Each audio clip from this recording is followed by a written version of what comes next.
اللہ اسی قرآن کے ذریعے بہت سو کو گمراہ کرتا ہے اور اسی قرآن کے ذریعے بہت سو کو ہدایت دیتا ہے۔ اب یہی فرق ہے وہ اہل قرآن میں اور ہم میں، کہ ہم قرآن کو سمجھتے ہیں اللہ کے رسول کے حدیث کے ذریعے سے، اور اہل قرآن قرآن کو سمجھتے ہیں اپنی عقل کے ذریعے۔ كتاب الله للأرواح نور۔ اس سے پہلے کہ آیتیں سمجھیں، شان نزول کو سمجھ لو۔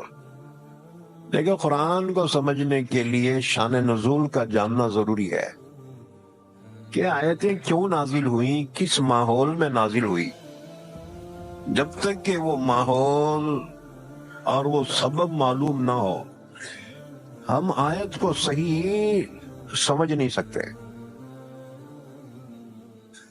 اب یہی فرق ہے وہ اہل قرآن میں اور ہم میں، کہ ہم قرآن کو سمجھتے ہیں اللہ کے رسول کے حدیث کے ذریعے سے، اور اہل قرآن قرآن کو سمجھتے ہیں اپنی عقل کے ذریعے۔ اور ان کا کوئی شیخ صاحب ہے، کوئی شیخ صاحب وہ ٹی وی پہ آتے رہتا ہے، وہ بس جی وہ ان کا ایمان وہ شیخ صاحب پہ ہے۔ ہاں جی، تو میں وہی بولا تھا ان سے، تم اللہ کے رسول پہ ایمان لائے ہو، وہ کیا وہ ٹی وی پر ایمان لائے ہو؟ ہاں جی، میرے سے ان سے گفتگو ہوئی، بہرحال ادب کے دائرے میں ہی گفتگو کی انہوں نے۔ اہل قرآن ایک فرقہ ہے، نیا فرقہ، نیا نہیں ہے اصل میں، یہ پاکستان کا ہے، پرویز کا یہ فرقہ ہے۔ ہندوستان بھی آیا، حیدرآباد پہنچے یہ لوگ، اب مہاراشٹر میں بھی پھیل گئے ہیں۔ تو ان کی پہچان یہی ہے کہ وہ قرآن تو پڑھتے ہیں، سمجھتے بھی ہیں، خوب یاد بھی ہے قرآن، لیکن اپنی عقل سے سمجھتے ہیں۔ ہاں جی، حالانکہ قرآن جس میں نازل ہوا ہے ان سے سمجھنا چاہیے نا جی۔ قرآن اللہ کے رسول پہ نازل ہوا ہے، اب انہوں جتنا سمجھائے وہی صحیح ہے نا۔ ہاں جی، اب یہ بعد والے آج بولے نہیں ہمارے سمجھ میں آتا ہے، تمہارے کیا سمجھ میں، تمہیں تو عربی بھی صحیح نہیں آتی، تم کو عربی سمجھ بھی نہیں سکتے، پھر قرآن سمجھنا تو بڑا مشکل۔ قرآن کے بعض الفاظ جو ہے نا وہ اسپیشل ہیں، جو اللہ کے نبی ہی بیان کیے ہیں، باقی عرب کی لغت میں بھی نہیں ہے وہ ترجمہ، عرب کی لغت میں بھی وہ ترجمہ آپ کو نہیں ملے گا۔ جیسے سحر کے بارے میں آیت نازل ہوئی نا کہ رات میں کھاؤ پیو کب تک، سفید دھاگا کالے دھاگے سے ممتاز ہو جائے۔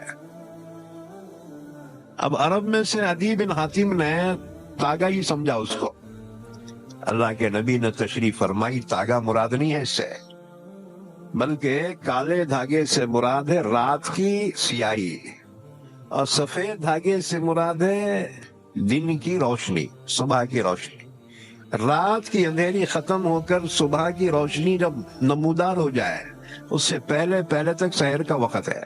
اب بتاؤ، جب عربوں کو قرآن کے بعض الفاظ کا مفہوم سمجھ میں نہیں آیا، تو ہم ہندوستانیوں کو جن کو عربی نہیں آتی جی، ان کو قرآن ڈائریکٹ سمجھ میں کیسے آئے گا؟ جی ٹھیک ہے، پورا عام قرآن تو سمجھ میں آ سکتا ہے، لیکن بعض اصطلاحات قرآن میں ایسے ہیں اصل میں وہ کوڈ ورڈ سے، وہ کوڈ ورڈ سے تو وہی سمجھ سکتا ہے جس کو سمجھایا گیا ہے، عام آدمی تو نہیں سمجھ سکتا نا۔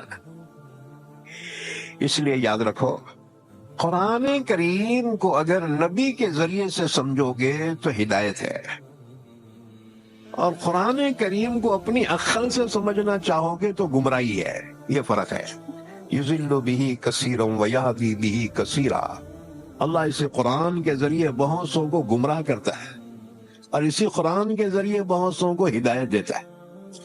جو قرآن کو نبی کے ذریعے سے سمجھتے ہیں وہ ہدایت پاتے، کیونکہ اللہ نے نبی کو ہادی بنا کر بھیجا، ہدایت دینے والے بنا کر بھیجا۔